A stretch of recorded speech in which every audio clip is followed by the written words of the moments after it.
Hello everybody, welcome to Drinks and a Movie. Chris Hamker here with you. Today we're talking about Star Wars, The Rise of Skywalker. And you know what, before I'm going to get started, I want to just take a moment to have a little shot with everybody. We're gonna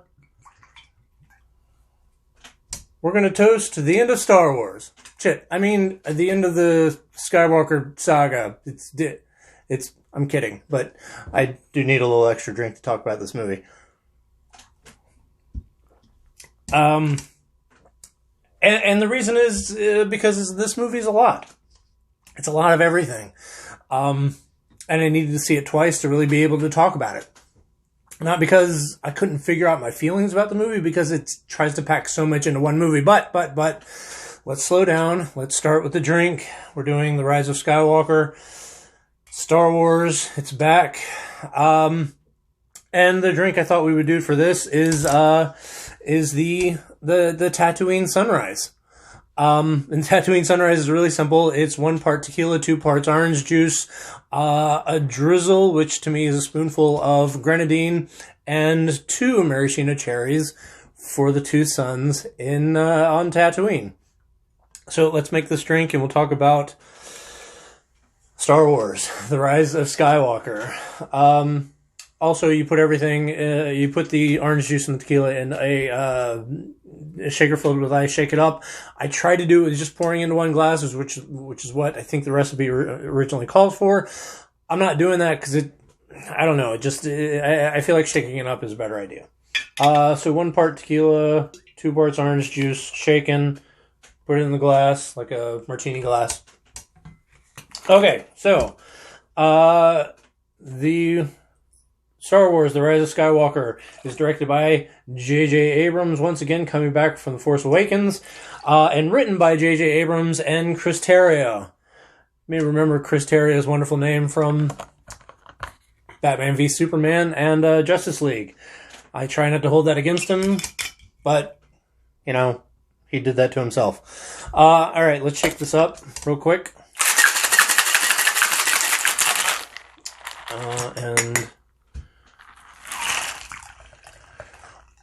And it stars Daisy Ridley, John Boyega, and Oscar Isaac, amongst others from the Star Wars universe that we've come to know and love. In the final installment in the Skywalker saga, it's 42 years of this, from 1977 to now. They've finally finished this 9-movie saga, and I'll tell you what I think in just a second. So let's drizzle a little bit of this grenadine in, give it a little pleasant sunrise look to it, because it should fall to the bottom, so it should get that red and orange look. And we'll do the two suns with a little maraschino cherries, and I think it looks nice. So here is to Star Wars, The Rise of Skywalker, and the Tatooine Sunrise. Cheers, everybody. Alright, so let's get into it. So there's 2 ways that I approached reviewing this movie, and I'll try not to be too lengthy, and I won't go into spoilers any more than any of the trailers have offered up. But my 2 ways were, how does this fit into a trilogy and a saga of movies, and essentially is a sequel to previous films, and how it stands up on its own, which is really hard to do because mostly these things don't stand up on their own, and this movie really doesn't, but I can look at it as how it does as a film itself. Is it enjoyable? Is it fun? Is it funny? Does it have great action sequences? All that stuff I think about. But I also thought about how it fits into this grand scheme of this 42-year Skywalker saga. So I'll first deal with how it is by itself. I liked it. I liked about 2/3 of it. I liked the first 2 acts. The 3rd act I really didn't like at all. I think there's things that happen in the 3rd act that that I'll get into in a moment. Let's start with the positives. Positives are some incredible set pieces. Are wonderful. It starts out with this set piece in space that I hadn't seen in Star Wars before, and something that I really enjoyed. J.J. Abrams knows how to film really fun and energetic and kinetic and well done action sequences, and I'll give that to him 100%. The other thing I'll give to him 100% is he knows how to have fun with his subject matter. And I think that bled into the actors, the big three. Like I mentioned, Daisy Ridley, John Boyega, and Oscar Isaac, who played Rey, Finn, and Poe, get a lot of time together in this, which is great. They were split up totally in The Last Jedi, and they get a lot of time, and this movie kind of makes me a little disappointed that they didn't get more time prior to this, but their chemistry is incredible, and it is so much fun to watch, and I really enjoyed the trio spending time together and having banter, having quips back and forth, and having just a lot of fun together. And you kind of get the feeling that you want more of that, and that's a very big positive in a movie like this. If you leave it going, well, I want more with these three characters, then they did their job. The third thing I'll mention is the score. John Williams comes back for this incredible score that does borrow a lot from his older stuff, but it is his stuff, so I can't really blame him too much. But it fit in the older stuff so perfectly. In addition to some of the newer stuff like Rey's theme, and it just flowed so beautifully. And all these Star Wars movies have leaned quite heavily on the score, because it just fills you with joy listening to this incredible music. The other thing I liked the plot of this. The plot of this has a lot of a lot of people were calling it video game fetch and retrieve. Like the story does center on, unfortunately, multiple MacGuffins, which so the characters had to go find a thing to find a thing to find a thing to get to a thing to get to where they wanted to go. So it's a searching plot. The main characters go on a quest, essentially, and because all the characters, at least the main three, have so much chemistry, it was a lot of fun having them go from place to place to place to place to do this kind of, a quest plot line. And I've heard critics and people say that it gets kind of boring, but and there's no plot line. But my big argument is, well, there's movies that do this well, and I think this one does it well. There's other movies that, like, to me, are close to perfect movies. For example, Raiders of the Lost Ark is a search and discover film with great characters and great set pieces and just a lot of fun. And so I think those three things are what I really latched onto in this movie: are the chemistry, the music, the incredible set pieces.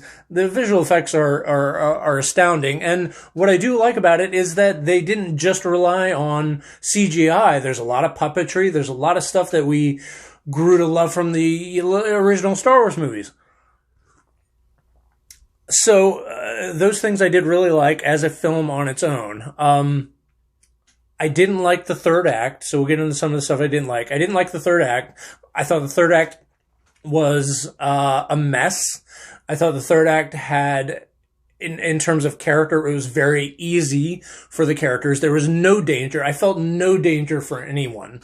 There was some stuff that didn't quite make sense. Like I said, I had to see this twice, and even on the second viewing, I go, okay, I get it, but there's some issues there. I think they were very safe with the ending, and I just didn't like it. The other thing I didn't like was was that there's a story arc happening that sort of comes a little out of nowhere, and there's an argument of, well, all this stuff was going on behind the scenes and nobody knew, and you just have to accept that it was going on behind the scenes. There's a big conceit that happens in the opening crawl that if you don't accept the conceit, then you're not on board with the movie. I accepted it, and I was on board with it, but it's a big one. And it's something that does feel like it comes out of nowhere. And so it's a bit of it is a negative that way. There's stuff they do that I haven't seen done in Star Wars, which I liked. They expand on, and I'm going to go back to something I like. They expand on the idea that was introduced in The Last Jedi of like Force Skype. They expanded on that, and there was a really great action scene that expanded on that quite a bit. There's a great lightsaber battle on this planet that involves like an ocean and big waves that is incredible, visually astounding. It's just that third act, and this movie kind of solidified the fact that I just didn't feel anything by the end, which is bad. Force Awakens, I had so many emotions going on.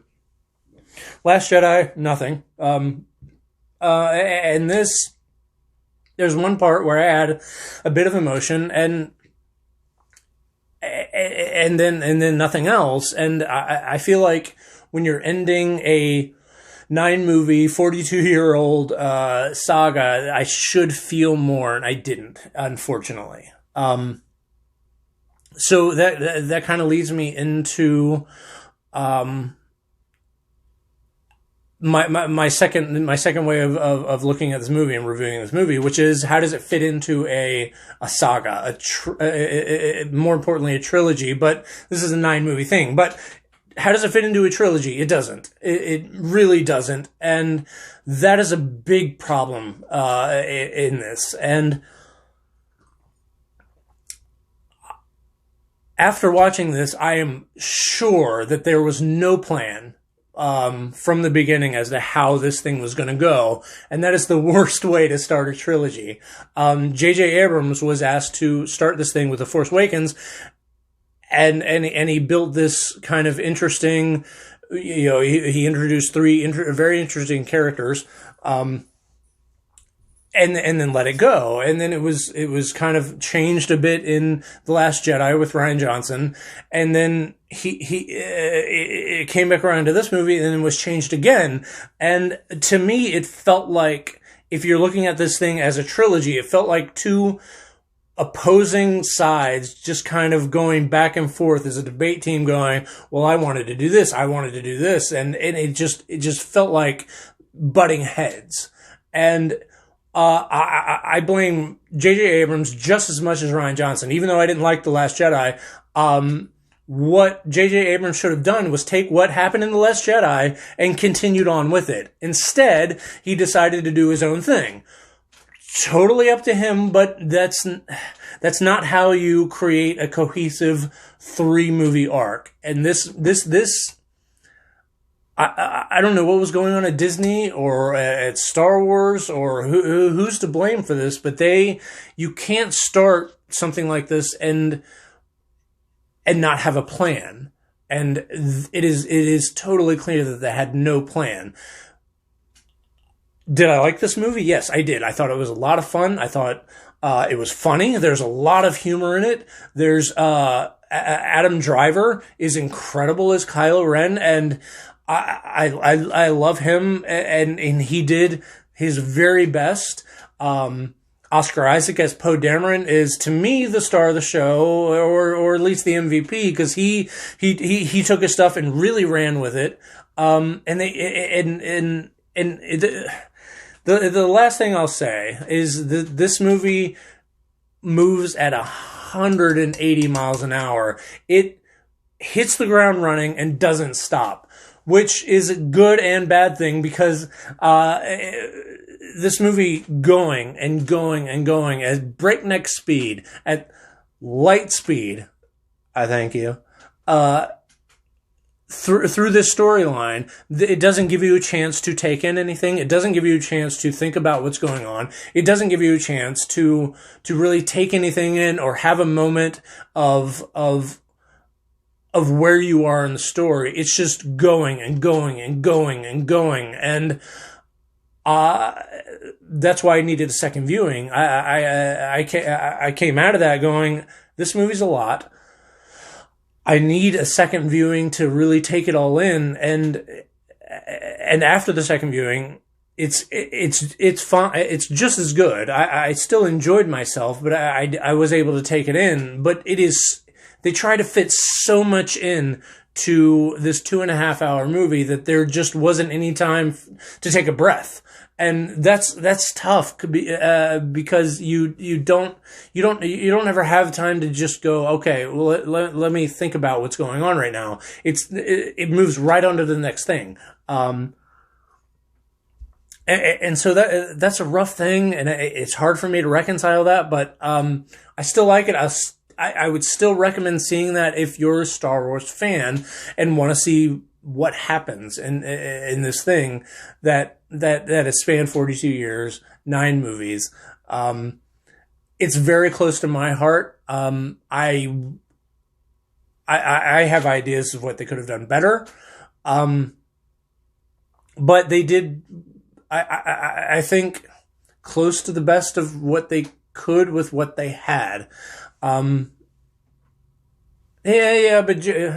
So anyway, last thing I'll say, Carrie Fisher. Sorry, I feel like I'm all over the place, but they didn't really plan these movies, so why should I plan this review? They did 100% as good as they could have done with Carrie Fisher as possible. They were dealt a poor hand with her not being there. I think she was supposed to be very instrumental in this chapter, in this final chapter of the Skywalker saga, but she unfortunately passed away. And so they had to make adjustments, and the adjustments they made were appropriate, were great. I don't know how they could have done it better, and I applaud them completely for doing what they did. Anyway, thank you so much, everybody, for joining me. It is a recommend if you like Star Wars, and I do, and I did have a good time for the first 2/3 of this movie. The first 2 acts of this movie, I was on board. I really enjoyed myself. I thought it was funny. The humor was great. And then it kind of falls apart at the end. There's a lot that happens in a short amount of time, and I think they could have done it better. But it's about as good as it can. So thank you so much, and cheers. Have a drink on me, everybody. Bye-bye.